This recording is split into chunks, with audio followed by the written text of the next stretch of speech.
industriais, principalmente, aqueles exames periódicos para avaliar a exposição desses trabalhadores a substâncias químicas que são potencialmente tóxicas.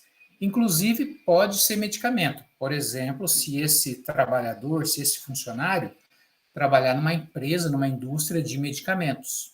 Aqui na cidade de Toledo, já ouviram falar? É bem aqui na região do oeste do Paraná. Tem uma indústria farmacêutica de médio e grande porte, que é a Prate Donaduzzi.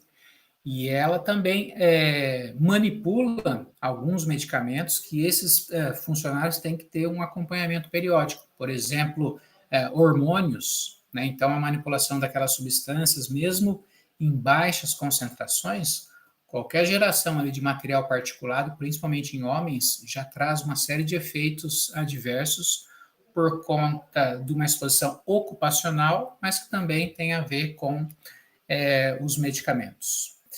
E para esses dois próximos encontros, nós temos um tema sobre cuidados na prescrição, em grupos especiais. Eu sei que nós estamos no tema sobre a atenção primária do idoso, que é um dos grupos especiais, mas eu costumo estender esses cuidados também para gestantes, pacientes crianças, pacientes com algum tipo de comorbidade que pode comprometer demais um tratamento farmacológico. Todos esses grupos geram um certo alerta que faz com que vocês tenham que ter um pouco mais cuidado, principalmente no acompanhamento terapêutico, como que ele vai responder a essas medicações. Mas o grupo dos pacientes idosos, eles são os mais representativos. E eu vou mostrar por quê. O primeiro deles é a transição demográfica que nós estamos atravessando agora. Então, grande parte dos pacientes acabam sendo idosos.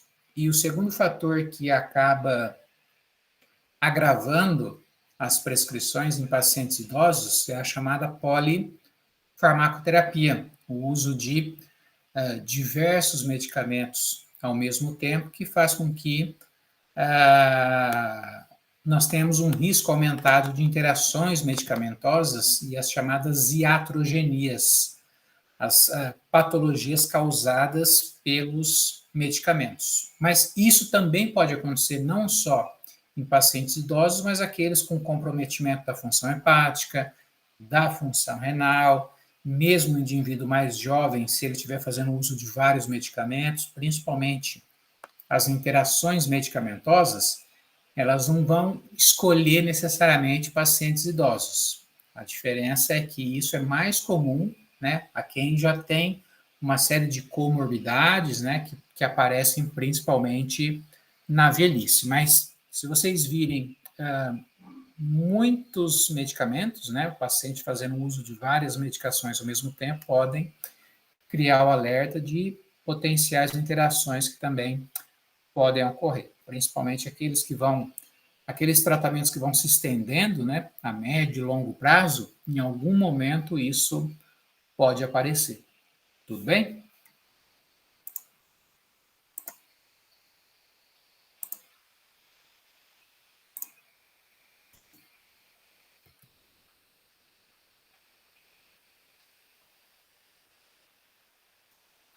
Estão vendo aí? Sim. Normalmente, para alguns temas assim, existem algumas referências ou alguns capítulos que são mais específicos para tratarem desse assunto. Nesse livro do Fuchs, de farmacologia clínica, tem uma unidade que fala um pouquinho sobre essas situações especiais em farmacologia.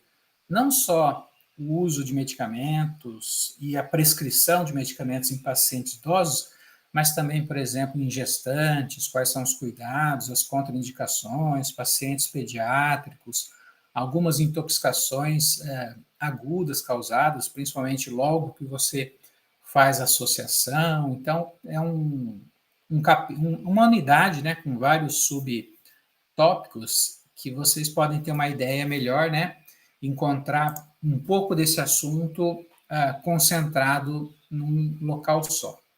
E além desse do Fuchs, tem também um capítulo legal no livro do Hangdale, de farmacologia, que fala um pouquinho da resposta terapêutica, então essas variações individuais, farmacogenômicas, e que envolvem diferenças relacionadas à etnia, à idade, inclusive, né? A gestação, presença de doenças, fatores farmacogenéticos que também acabam fazendo com que a resposta seja diferente, dependendo do perfil genético, e um pouquinho da chamada terapia ou medicina personalizada, que não é algo assim que a gente consegue ainda reconhecer como uma realidade. Para algumas patologias, principalmente na área de oncologia, isso é feito. O paciente oncológico, normalmente, ele tem a coleta do material genético, é feito um estudo, né? O chamado sequenciamento para a identificação de algumas variáveis, algumas mutações que acabam fazendo com que alguns medicamentos sejam mais indicados que outros. Pode ser que a eficácia seja maior ou que o efeito adverso seja menor. Então, talvez seja a área da farmacologia que mais avançou com relação à chamada medicina personalizada.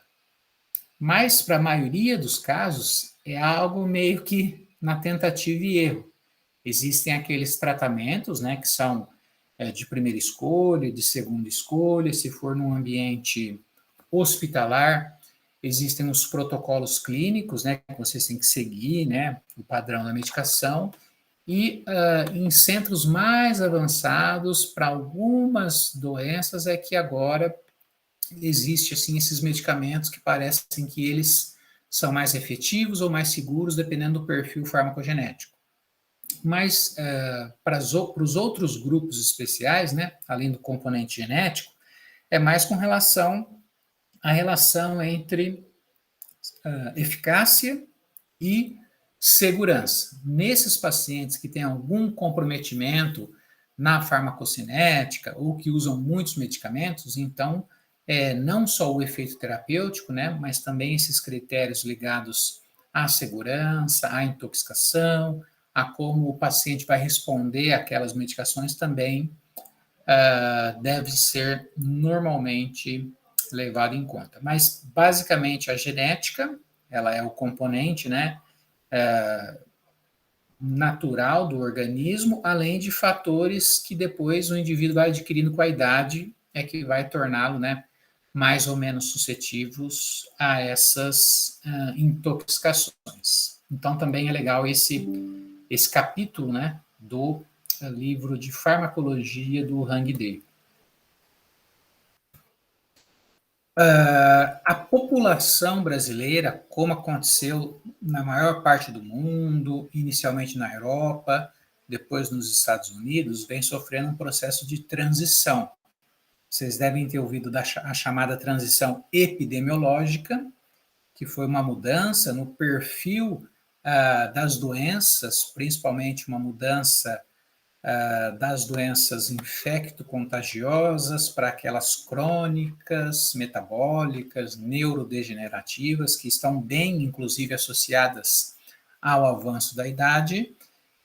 Essa transição ela ainda não aconteceu de forma completa, até porque nós ainda estamos vendo o surgimento e o ressurgimento de algumas doenças infecciosas, muitas vezes virais, bacterianas, né?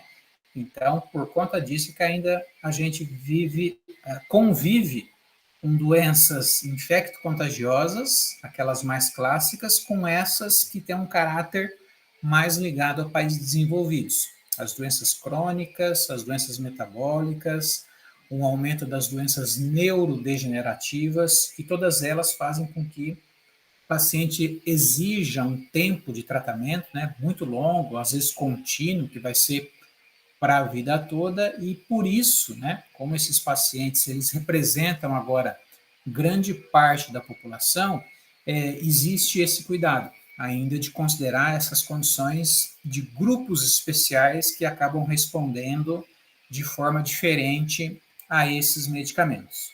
Eu vou mostrar depois que, além desses pacientes serem mais suscetíveis a efeitos adversos, eles não estão contemplados nos estudos clínicos para você liberar uma medicação. Quando uma indústria farmacêutica vai desenvolver um medicamento, tem os estudos pré-clínicos em animais, depois estudos clínicos em humanos. Primeiro, indivíduos voluntários saudáveis, depois doentes, mas nesses dois casos, eles não vão incluir no estudo crianças, né, porque ainda é algo preliminar, nem pacientes com alguma comorbidade que pode ainda agravar o seu caso. Então, pacientes com insuficiência renal, hepática, pacientes mais idosos, pessoas que tomam outros medicamentos, são excluídos naqueles critérios para realização de um estudo clínico. Então, percebam que esses grupos, eles são subrepresentados quando um medicamento vai ser publicado, né? Mesmo que a Anvisa aprove um medicamento, não quer dizer que ele foi testado em todo mundo. Inclusive, o tempo desses estudos, eles são muito curtos com relação a, muitas vezes, décadas que a pessoa vai necessitar dessas medicações. Então,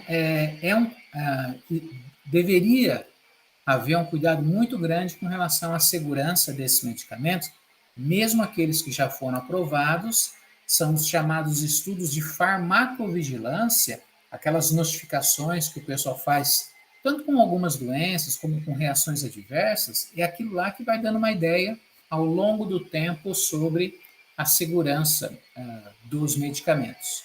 E a população brasileira, agora que já tem uma grande parcela da população acima dos 60 anos, já considerada idosa, e que muitas vezes acabam desenvolvendo essas doenças crônicas ligadas ao processo de envelhecimento, as doenças metabólicas, as doenças neurodegenerativas, e isso vai exigir, né, o uso de vários medicamentos, e essas associações é que acabam tendo potencial iatrogênico, né, de causar patologias decorrentes do uso desses medicamentos.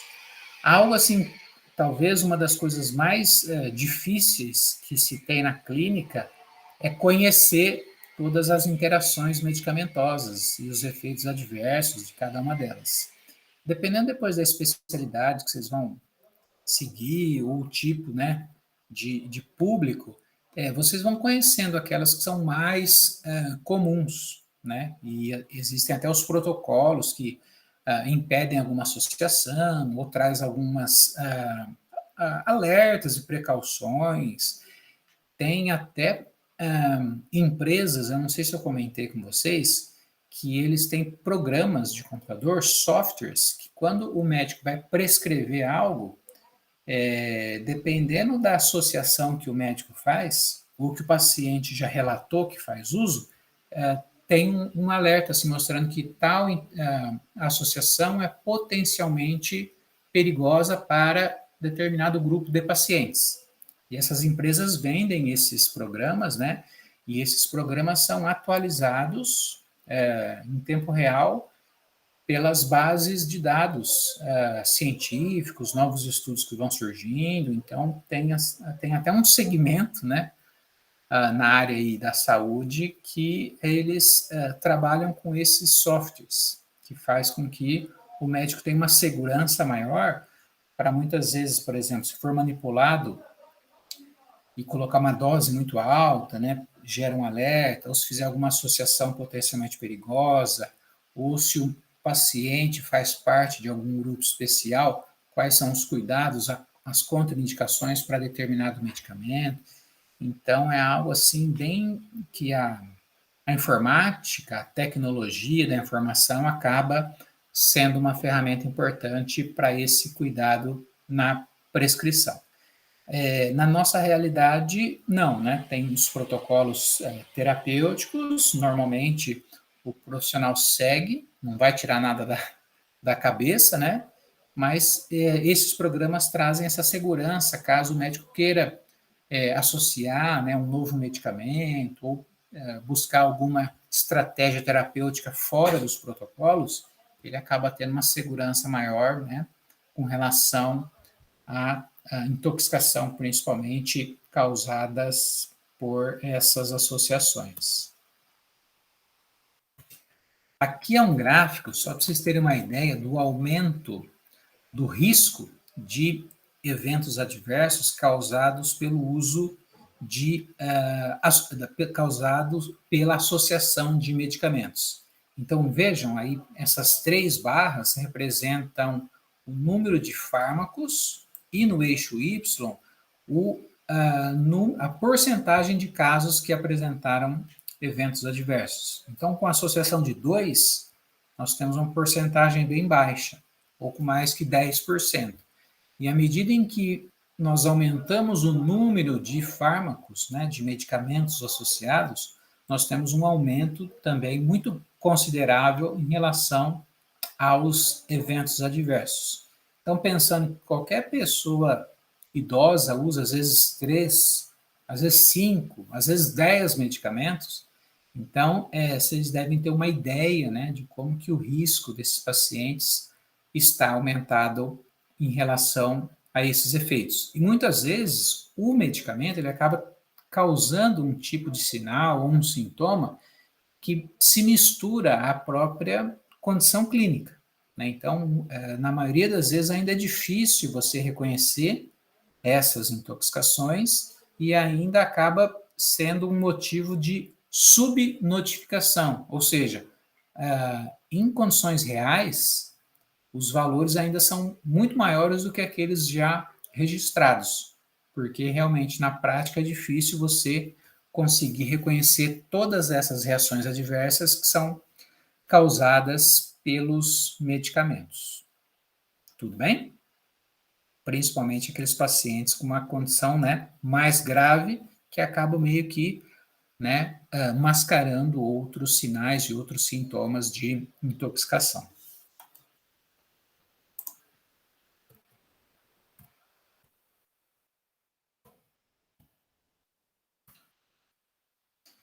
Vocês podem encontrar algumas definições do que é o processo de envelhecimento, né, envelhecimento biológico principalmente, e dentre essas definições, talvez uma mais que seja um meio termo aí, é a perda ou decréscimo da capacidade funcional. Então, na prática, isso significa que a nossa atividade fisiológica, funcional, metabólica, ela vai diminuindo ao longo do tempo. Existem até umas teorias do envelhecimento, não sei se vocês já ouviram falar, aumento de radicais livres, ou as proteínas que vão perdendo a função, a degradação do material genético, fazendo com que você vá sintetizando componentes celulares cada vez mais defeituosos. Então, tudo isso pode contribuir, né, para esse decréscimo funcional. E essa teoria dos radicais livres, talvez hoje em dia, é a que mais explica principalmente as doenças neurodegenerativas. Esses radicais, né, que têm a capacidade de oxidar e fazer com que as biomoléculas vão perdendo a função, talvez esteja entre os principais mecanismos, né, já descritos, principalmente para a morte dos neurônios ou a perda da função cardiovascular. Então, é algo assim bem importante, né? Esse processo de, principalmente, estresse oxidativo, em que o aumento dessas espécies reativas de oxigênio acabam se sobressaindo aos mecanismos de defesa antioxidante, e isso vai causando, né, lesões, danos nas biomoléculas, e os órgãos e os tecidos vão perdendo a sua função. Então, basicamente, o conceito de envelhecimento biológico é isso, essa perda da capacidade funcional, principalmente por decréscimo das funções celulares, envolvendo principalmente a oxidação por radicais livres. E dentre essas alterações, essas mudanças que vão ocorrendo ao longo do tempo, as modificações nos parâmetros farmacocinéticos, elas são bastante importantes. Vocês estão lembrados de quais são as chamadas fases farmacocinéticas. Primeiro a absorção, depois a distribuição, depois o metabolismo, junto com a própria dinâmica, né, com a própria ação dos fármacos no alvo molecular, e por fim a eliminação das substâncias, ou do fármaco, ou dos metabólitos, principalmente através da urina. Cada uma dessas etapas farmacocinéticas sofre alteração ao longo do tempo. Eu vou mostrar depois o que acontece, por exemplo, na absorção. Mudanças nos valores de pH, mudanças na motilidade gastrointestinal, a perda daquelas chamadas microvilosidades, que são basicamente adaptações que as células intestinais têm para aumentar a superfície de absorção.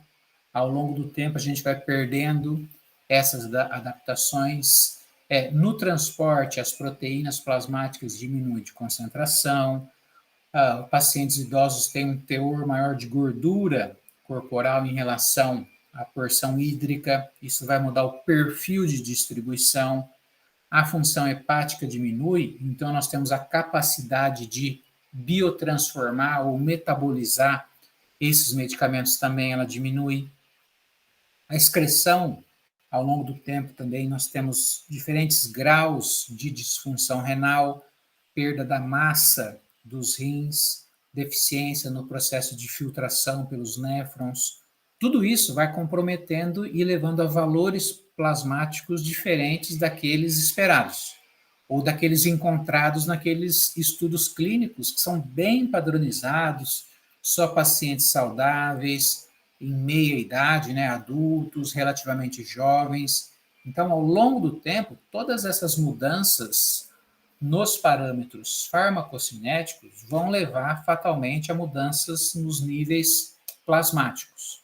E dependendo do fármaco, se ele tiver uma janela terapêutica muito estreita, qualquer diminuição perde o efeito, né? Perde a ação terapêutica, e qualquer aumento acima desses valores faz com que eu tenha a sobredosagem e o risco maior de efeitos adversos. Então, uma das principais características relacionadas ao envelhecimento são as modificações nos parâmetros farmacocinéticos. E isso vai levar à modificação da concentração dos fármacos na corrente sanguínea. Tudo bem? Então, percebam que nesses 3 tópicos que eu coloquei, tem uma relação entre eles, né? O que seria o envelhecimento, quais são as principais consequências em relação à farmacocinética e o que isso vai causar nos níveis plasmáticos e na concentração dos fármacos no organismo.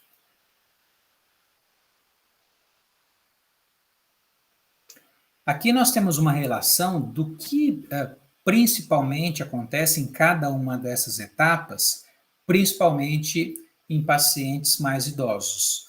Por exemplo, na absorção, a capacidade de deglutição é menor, até em termos de mastigação, né? Muitas vezes esses alimentos não são muito bem triturados, a absorção diminui, fármacos que são absorvidos junto com os alimentos, ou pelo menos que se solubilizam, eles também têm um prejuízo na sua absorção. A superfície de contato acaba sendo menor por essas alterações celulares, a motilidade ela pode se alterar, existem situações, não só em idosos, mas, por exemplo, gestantes, tem um aumento do valor do pH. Então, tudo isso, né, a mudança do pH, ela vai modificar o grau de ionização, fazendo com que muitas vezes a forma iônica seja mais predominante, e isso está relacionado a menor absorção em relação à forma molecular, que é aquela sem carga.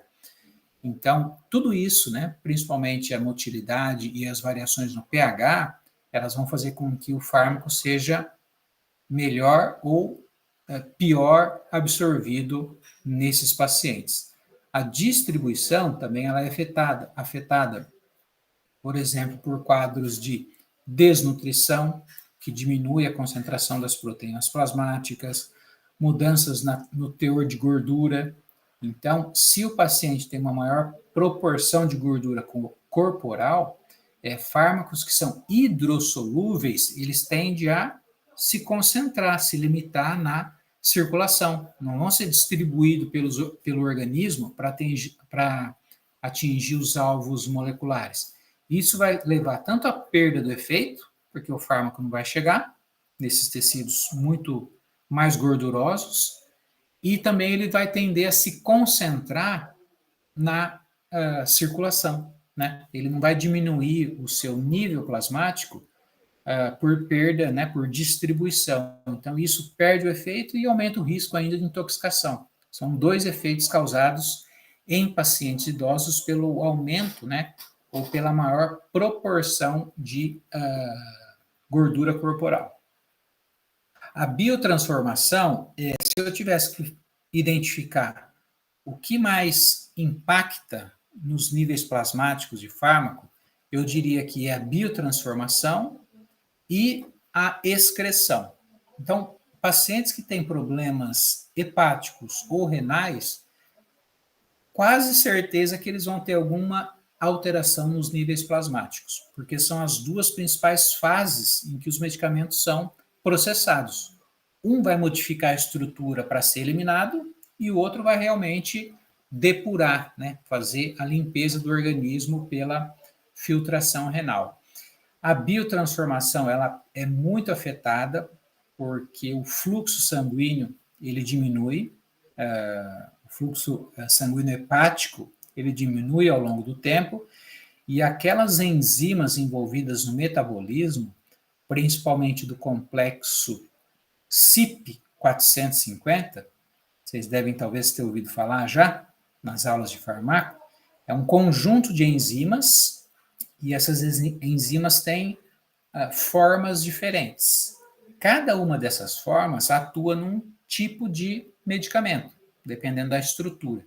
Então, esse chamado complexo CYP, além daquelas variáveis, daquele chamado polimorfismo, que são enzimas com atividades diferentes, dependendo dos grupos populacionais, ao longo do tempo essas enzimas vão perdendo a capacidade. Então, aqueles pacientes que já eram mais sensíveis, que já tinham talvez uma capacidade de biotransformação diminuída, ao longo do tempo ele vai ter um prejuízo maior ainda, né? Porque vai juntar o fator genético mais o fator farmacocinético. São dois componentes que vão prejudicar o processo de biotransformação. Ou fazer ele metabolizar, transformar menos, ou transformar mais. No caso de menos, a tendência é o acúmulo. E no caso de mais, a tendência é doses subterapêuticas. Mas no caso das intoxicações, e é o que mais acontece, é a perda da atividade e isso vai levar ao aumento dos níveis plasmáticos pelo acúmulo desses fármacos no organismo.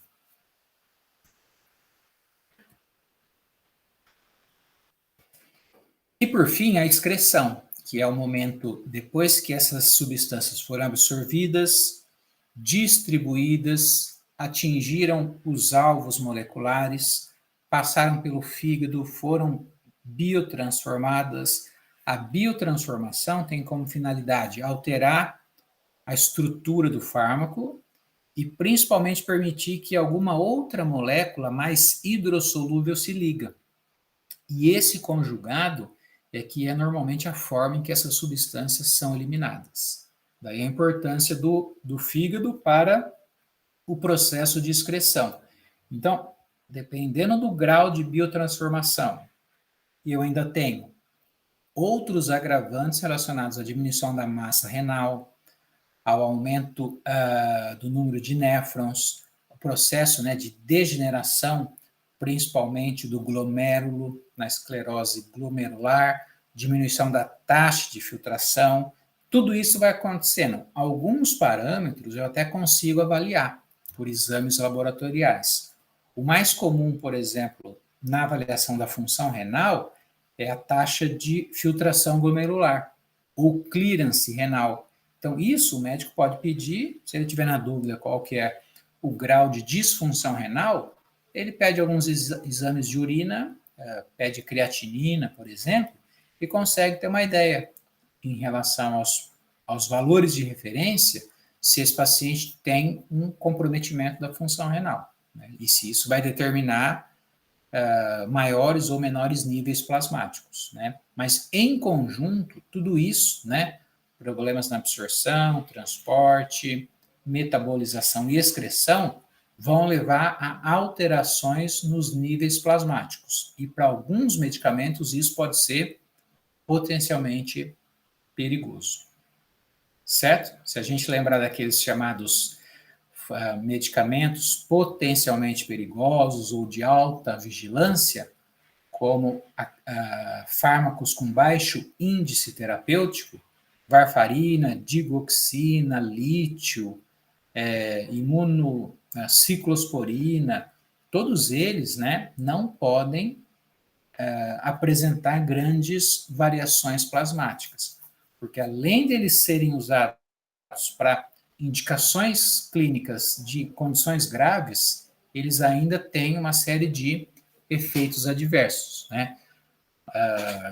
Medicamentos para insuficiência cardíaca, a dobutamina, que eu falei que é um agonista beta-1 bastante usado em caso de insuficiência cardíaca, todos eles, né, dependendo do lugar, se for um hospital top de linha, é feita aquela chamada monitorização terapêutica. O paciente que está fazendo uso do lítio, da digoxina, da varfarina, de ciclosporina, né, pacientes transplantados, todos eles, semanalmente ou a cada 15 dias, têm a dosagem do fármaco na corrente sanguínea, para ver se ele não está em níveis muito fora daqueles da janela terapêutica.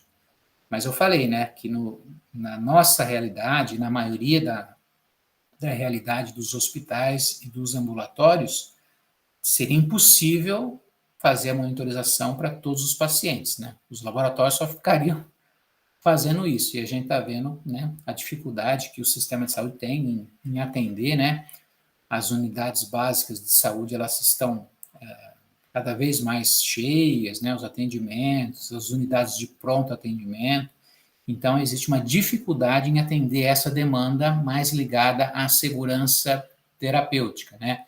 Exames que seriam realizados, e até consultas, né, de acompanhamento, realizadas só para avaliar a eficácia e segurança terapêutica. Mas o ideal é que, na medida do possível, vocês tenham, né, isso meio que como rotina no atendimento, no plantão, né?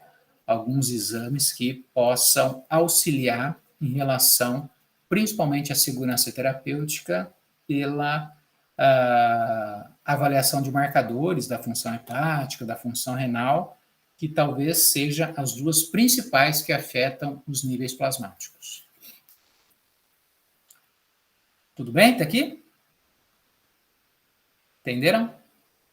Já tiveram algum caso que foi uma intoxicação que possa ter ocorrido por conta de medicamentos? Que não seja, assim, algum caso muito extremo, né, de intoxicação intencional, mas alguma reação, assim, que vocês acham que pode ser associada à intoxicação medicamentosa? Ou interação, polifarmácia? Na prática é difícil mesmo, né, ter isso como causa principal, mas pode ser que vocês encontrem, principalmente a partir de agora, né, em pacientes idosos, vocês devem encontrar, ou pelo menos alguma situação assim que vá exigir, né, um ajuste de dose ou uma avaliação, uma revisão da farmacoterapia para saber se tem alguma interação, né, potencialmente perigosa. Talvez seja interessante considerar isso para grupos especiais, né? Pegou uma gestante, um idoso, insuficiência renal ou um polimedicado, pensar um pouquinho, né, em avaliar se está tudo dentro dos conformes. Eu trouxe essa tabelinha, depois eu mando a apresentação para vocês, e vocês dão uma olhada de tudo, quais são os parâmetros farmacocinéticos, vocês podem revisar, depois quais são as alterações que são mais encontradas no envelhecimento, em cada uma dessas etapas, né? Então, tem com relação aos processos absortivos, tem com relação à distribuição, perda da massa magra, aumento do teor de gordura, queda na albumina, no metabolismo, mudanças no perfil hepático, principalmente, na excreção, filtração diminuída, taxa de filtração também, e quais são as consequências, né, de cada uma dessas alterações e casos em que isso pode ser ainda mais grave, né, quais são alguns fármacos, por exemplo, fármacos lipossolúveis. Quando o paciente tem um aumento do teor de gordura, isso vai ter um impacto bastante importante que possa exigir um ajuste de dose. Associações. Então, alterou a função hepática, já quer dizer que o paciente não está biotransformando muito bem. Se você associar, você ainda vai ter que considerar isso, né? De que, por exemplo, uma das isoformas do citocromo, elas podem ainda ter que atuar em 2 tipos de fármacos diferentes, né? Talvez privilegiar um, que tem maior afinidade, e deixar o outro lá sem metabolizar. E isso vai levar a um aumento desse fármaco, por exemplo, na corrente sanguínea. Tem até uns exemplos aí de coisas que são muito usadas. Todo mundo usa. Ou fluoxetina, ou paroxetina, sertralina com simvastatina, antidepressivos tricíclicos, por exemplo, a amitriptilina, nortriptilina, fenitoína, varfarina. Então, se a gente pegar esses exemplos aqui de fármacos que têm interação ou que podem sofrer o impacto do metabolismo, né, por impacto da perda ou da disfunção na capacidade de biotransformação, a gente vai ver que são fármacos assim que de 10 idosos, 8, 9 acabam usando, pelo menos um deles. Né? Então é algo assim de alta prevalência, não estamos pensando em situações raras, não. São fármacos que são amplamente prescritos, né, para doenças e patologias de altíssima prevalência, principalmente em pacientes idosos.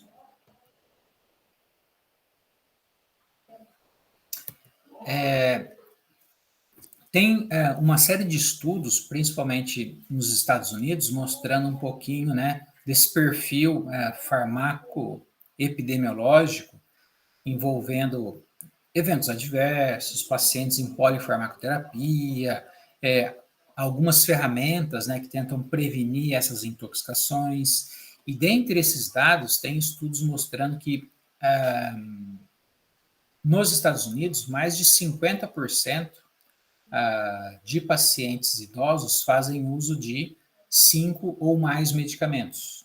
E no Brasil, esse valor é 27% dos idosos.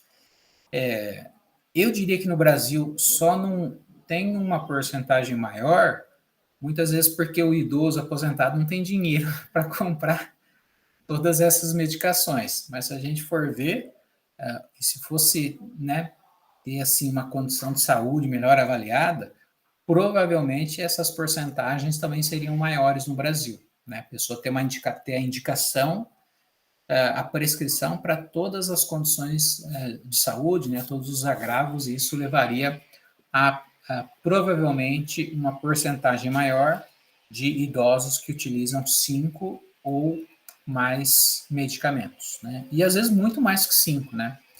Na prática, isso ainda pode incluir um número maior de associações. Para alguns casos, né, tem até uma ferramenta de avaliação que, dentre elas, a chamada lista de Beers, ou critérios de Beers, que estabelecimentos de saúde que usam medicamentos potencialmente perigosos, né, como esses que eu dei de exemplo, quando o profissional vai prescrever esse medicamento, ele tem alguns cuidados a ser seguidos. Então, por exemplo, vou prescrever varfarina. é um medicamento potencialmente perigoso e iatrogênico. Então, a indicação está correta?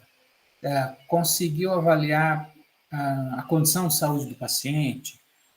Viu se ele não está tomando outras medicações que potencialmente interagem com a varfarina?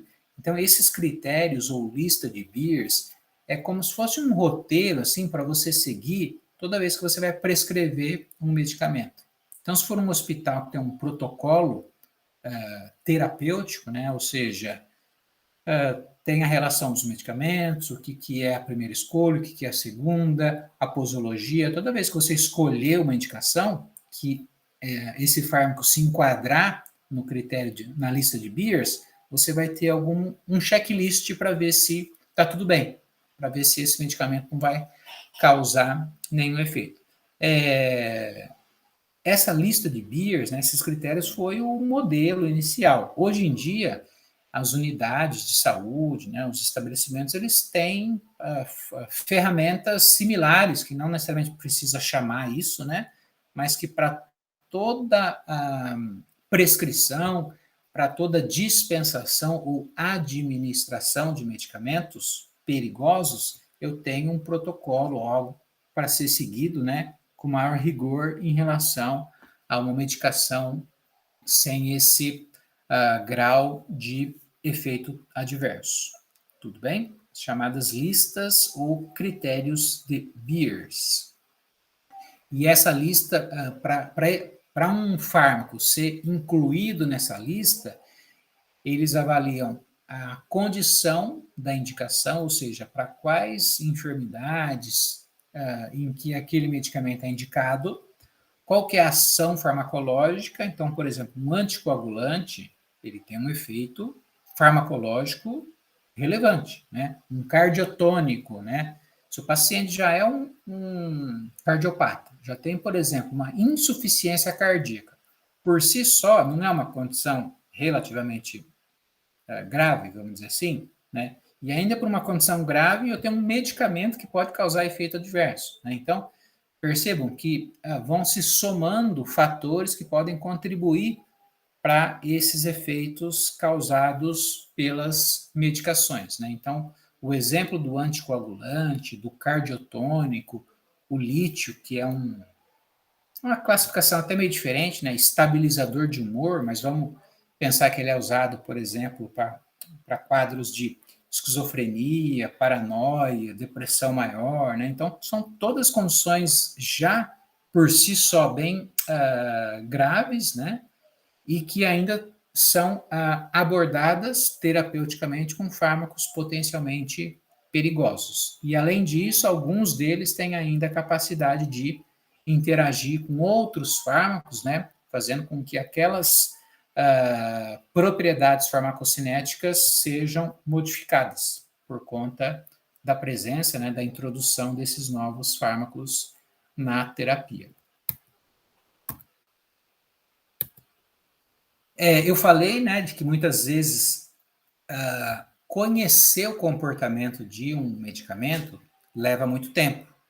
Por mais que tenha os estudos clínicos, né, no dia a dia que vão sendo coletadas novas informações, os estudos de farmacovigilância vão sendo descritos, as reações adversas, as notificações, e isso faz com que os próprios profissionais de saúde, né, vamos representar aqui os médicos e os prescritores, quem dispensa, que são os farmacêuticos, e quem administra os medicamentos, os enfermeiros, né? Então, essas três classes, que talvez sejam as mais diretamente relacionadas aos medicamentos, é que vão colhendo essas informações complementares sobre a segurança do medicamento. E no momento da prescrição que a gente vai avaliar justamente a efetividade do regime posológico, né? Se a dose que está sendo utilizada, ou pelo menos a dose padrão, ela se aplicou a um paciente idoso, ou será que não? Será que eu tenho que começar com uma dose menor, já que ele tem uma série de alterações? Ou o tempo de tratamento deve ser considerado maior ou menor em relação ao que já foi visto, né? Então, são todos esses ajustes, né, que vão ser necessários, muitas vezes, com uma medicação que foi testada só em indivíduos saudáveis. Se for um medicamento novo, mais ainda, né? Imaginem, chega lá no consultório de vocês aqueles representantes, né, com nova de uma indústria farmacêutica que vai apresentar um novo medicamento. Aí ele vai falar quais são as vantagens, quais são as indicações, a segurança, o que ele tem de diferente com relação às medicações antigas, né? E a partir daí são vocês que vão começar a traçar o histórico daquele medicamento. É até um dos fatores importantes na prescrição para esses grupos é vocês terem certeza da adesão ao tratamento, né? Saber se o paciente está fazendo o uso correto, porque a partir daí é que você vai garantir que todas as outras informações que vocês estão obtendo fazem sentido, né? Não adianta, por exemplo, se o paciente tomar errado, aí tudo que vocês concluírem a partir daí já não vai fazer muito sentido com relação à eficácia terapêutica, né?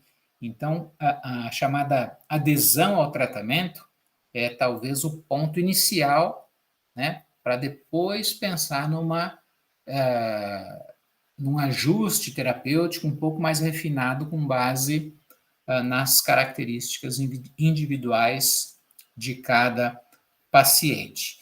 Um outro aspecto, né, que deve ser considerado é a real, além do diagnóstico, né, você chegar a um diagnóstico conclusivo, a real necessidade daqueles medicamentos, né? Na prática, isso pode variar, né, mas eu vejo que tem que haver um equilíbrio, né? Você não pode pensar que estratégias não farmacológicas serão suficientes para todas as condições, né? E nem que qualquer coisa vai gerar, né, uma nova prescrição. Então, acho que, como quase tudo na profissão, né, médica, em geral, né, vai exigir uma avaliação e um equilíbrio, né? Quais são os fatores que são modificáveis por estratégias não farmacológicas, né? Então, o exemplo mais comum são as doenças crônicas, né? Então, vocês vão tentar utilizar desses fatores de risco, de orientações com relação a hábito, estilo de vida, né?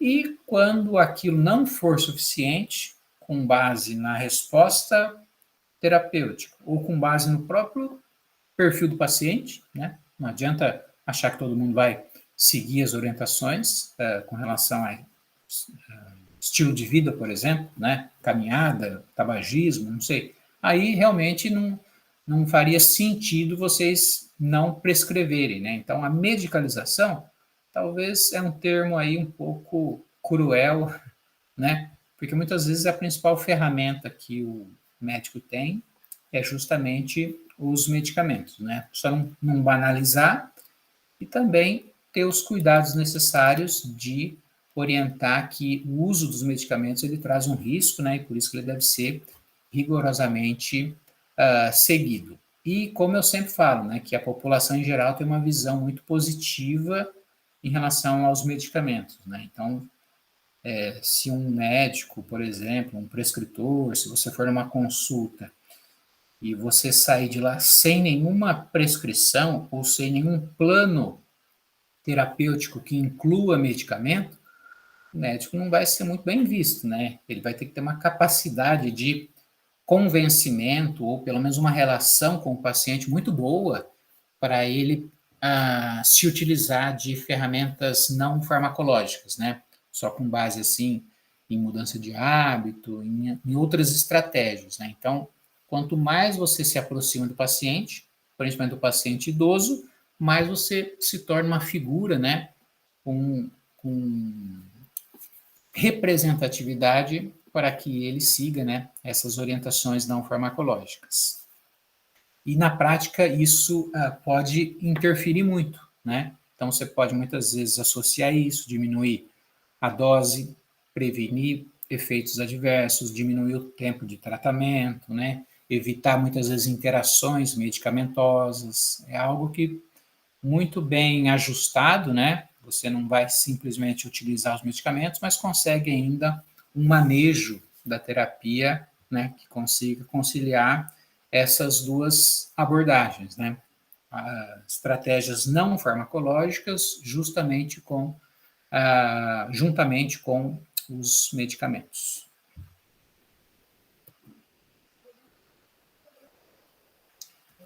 Tudo bem, pessoal? Esse aqui já é outro tema, só vou voltar aquela questão de aprendizagem que eu deixo para vocês. Está aqui, ó.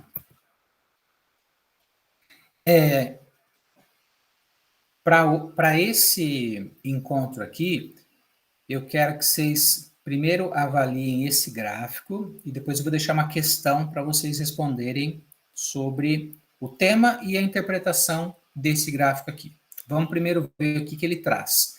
Esse gráfico relaciona a taxa de depuração de digoxina no eixo X. Então, esse eixo horizontal é o clearance ou a depuração de digoxina, que é um fármaco potencialmente tóxico, utilizado para... é um cardiotônico, né? Em estreita margem terapêutica. Qualquer variação muito significativa, ele tem efeito adverso. Então, quanto que os pacientes conseguem eliminar em volume deste fármaco por minuto? No eixo Y é a depuração de creatinina, que é um marcador bioquímico da função renal. Normalmente, a interpretação da taxa de creatinina, né, a depuração da creatinina, tem a ver assim com uma melhor função renal. Então, cada vez, à medida em que esses valores são maiores, quer dizer que a capacidade de eliminar outras substâncias, retirar de um volume de sangue uma determinada concentração de fármaco, é mais eficiente quando esses valores de creatinina são maiores. Tudo bem? Entenderam a interpretação? Então, tem a ver com a capacidade de eliminação, tanto do fármaco, nesse caso foi calculado da digoxina, em relação à creatinina. Nós temos duas populações apresentadas no gráfico. Estão vendo as bolinhas vermelhas? Elas representam jovens com idade média de 27 anos. E as bolinhas roxas são pacientes idosos com média de idade de 77 anos. Tranquilo? Estão vendo que tem um perfil de distribuição diferente entre essas populações? Estão vendo que as bolinhas vermelhas estão localizadas numa região do gráfico, as bolinhas roxas em outro, certo? Isso já está dando uma ideia, né, de como que essas populações acabam tendo um perfil aí, principalmente ligado à excreção, diferente em relação à idade. E a questão que fica para vocês é a seguinte: descreva as diferenças na capacidade de depuração renal entre jovens e idosos que foram apresentadas no gráfico. Então, que diferença que tem aí? Qual dessas populações tem uma capacidade maior, qual que tem uma capacidade menor, só olhando os valores de depuração. E depois, quais são os fatores que estão ligados ao envelhecimento que podem explicar essas diferenças? Lembram todas aquelas etapas farmacocinéticas? Cada uma delas apresenta alterações que são relevantes, principalmente para os níveis plasmáticos de fármaco. E em relação aos rins, que são os órgãos responsáveis pela excreção, aquela última etapa, o que acontece no envelhecimento que pode fazer com que ocorram tantas mudanças no perfil de depuração? O que eu posso encontrar nesse paciente mais velho em relação à função renal que justifica aquela distribuição tão diferente, né? Que pode, inclusive, fazer com que os níveis plasmáticos sejam bem distintos entre idosos 77 anos, lá, lembram? Em relação a jovens de 26 anos. Certo? Entenderam? Beleza. Então tá bom, gente. Deem um ok para mim no chat, por favor. E aí, como nós estamos já nos encaminhando para o último encontro, tentem meio que deixar esse relatório preparado para não acumularem muitas atividades no final do semestre. E eu comentei com vocês que vocês poderiam fazer em trios esses relatórios. Só pedi assim para vocês não simplesmente dividirem os temas para evitar que vocês não tenham contato com cada um deles. Então, assim, mesmo que alguns fiquem diretamente responsáveis por fazer, os outros deem uma revisada, vejam se entenderam, né? Façam modificações, só para não ficar assim, cada um fazendo um ou dois ali, e nem saber o que se tratou a outra resposta, tá? Então, eu programei uma atividade bem simples para todos vocês terem contato, pelo menos com um pouquinho de cada um desses temas. Tudo bem? Tá bom, então? Voltamos na terça-feira com o último tópico, que é sobre cronoterapêutica, a influência da administração de medicamentos em horários do dia, que isso pode afetar bastante a eficácia e a segurança dos fármacos também. Beleza, gente? Até a próxima, então. Valeu. Beleza, valeu, professor. Até mais. Tchau, até.